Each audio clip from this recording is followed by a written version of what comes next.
सन 1990 रात के लगभग 2:17 कराची के सदर इलाके की एक संकरी और अंधेरी गली, जहां हवा में समुद्र की नमी के साथ एक अनकहा डर तैर रहा था।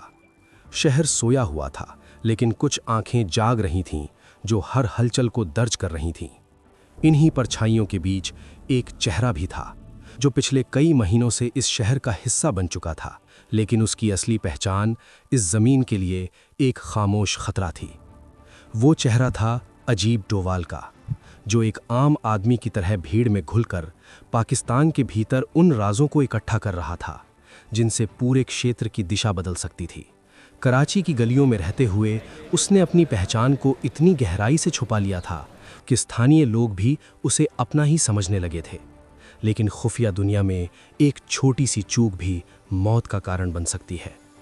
कई हफ्तों से आईएसआई की नज़रें एक अनजान गतिविधि पर टिक गई थीं।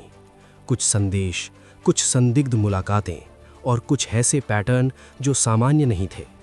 धीरे धीरे शक की सुई उस व्यक्ति की ओर घूमने लगी जो हमेशा सबसे साधारण दिखता था। उस रात जब शहर की लाइटें आधी बुझ चुकी थीं, एक गुप्त सूचना ने सब कुछ बदल दिया। एक स्थानीय मुखबिर जो अब तक दोहरी भूमिका निभा रहा था, अचानक गायब हो गया।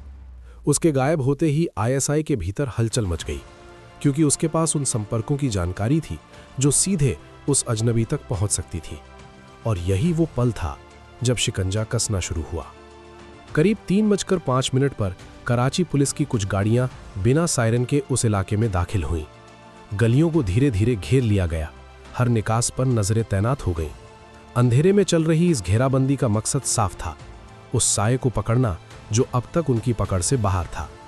लेकिन जिस व्यक्ति को वो ढूंढ रहे थे, वो सिर्फ एक जासूस नहीं था, बल्कि एक ऐसा दिमाग था जो खतरे को आने से पहले महसूस कर लेता था।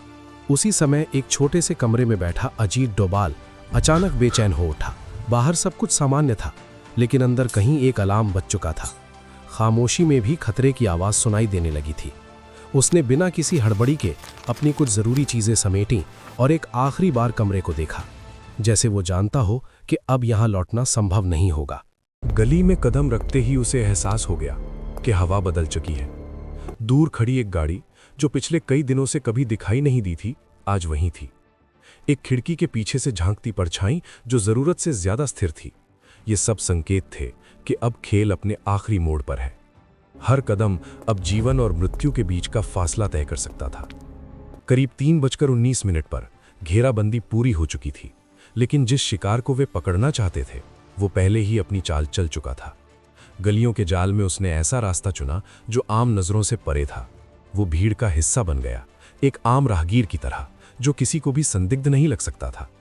यही उसकी सबसे बड़ी ताकत थी, भीड़ में गायब हो जाना। लेकिन खतरा भी टला नहीं था। शहर के हर कोने में अब उसकी तलाश हो रही थी। हर चेकपोस्ट पर सख्ती बढ़ा दी गई थी, हर संदिग्ध चेहरे को रोका जा रहा था। अब आईएसआई पूरी ताकत से उस एक आदमी को ढूंढ रही थी जो उनकी नाक के नीचे से महीनों तक काम करता रहा।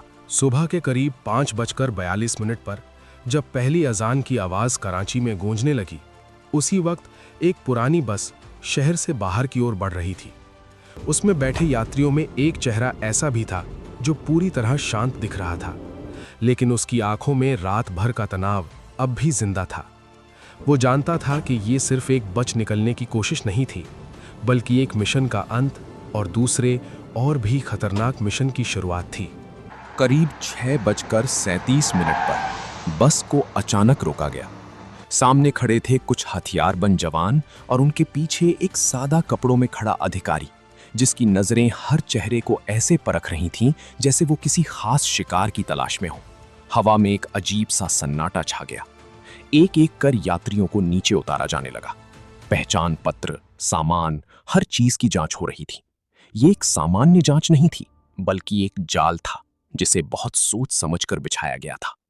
उस पल हर सेकंड की कीमत जानलेवा हो चुकी थी, लेकिन अजीत डोभाल का चेहरा अब भी शांत था। उसकी आंखों में ना डर था, ना घबराहट, बल्कि एक गहरी गणना चल रही थी। हर संभावना, हर रास्ता, हर खतरा। और फिर बिना किसी हड़बड़ी के उसने खुद को उस भीड़ का हिस्सा बनाए रखा जो बस एक आम जांच से गुजर रही थी। करीब 6:44 पर जब जांच अपने चरम पर थी, तभी अचानक एक दूसरी दिशा से हलचल मच गई। दूर कहीं एक संदिग्ध गाड़ी को लेकर सुरक्षा बलों का ध्यान बढ़ गया। कुछ जवान तेजी से उस ओर भागे और उसी एक पल की अफरा तफरी में स्थिति का संतुलन बदल गया। ये एक ऐसा क्षण था जिसे पहचानना और उसका फायदा उठाना हर किसी के बस की बात नहीं थी, लेकिन यही वो क्षण था जिसका इंतजार था।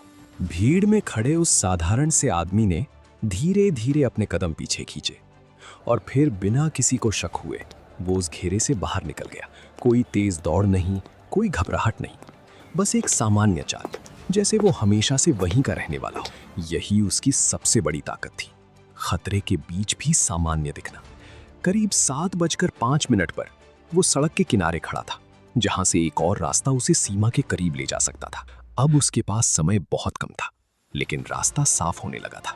कराची अब पीछे छूट चुका था, लेकिन आईएसआई की नजरें अब भी उसका पीछा कर रही थी। हर रेडियो संदेश, हर वायरलेस कॉल में उसी का जिक्र था, एक ऐसा साया जो हाथ आकर भी फिसल गया। उस दिन के बाद पाकिस्तान की खुफिया एजेंसियों के भीतर एक सवाल लंबे समय तक गूंजता रहा। आखिर वो कौन था जो उनके सबसे सख्त घेरे को तोड़कर निकल गया? और दूसरी तरफ भारत में ये सिर्फ एक सफल वापसी नहीं थी, बल्कि एक ऐसे मिशन का अंत था जिसने आने वाले वर्षों की रणनीतियों को बदल दिया। अजीत डोवाल के इस अध्याय ने यह साबित कर दिया कि असली युद्ध सिर्फ सीमाओं पर नहीं लड़े जाते, बल्कि उन परछाइयों में लड़े जाते हैं जहां नाम, पहचान और अस्तित्व सब कुछ दांव पर होता है। और कभी-कभी सबसे बड़ी जीत वही होती है जब दुश्मन को यह भी पता ना चले कि वो हार चुका है।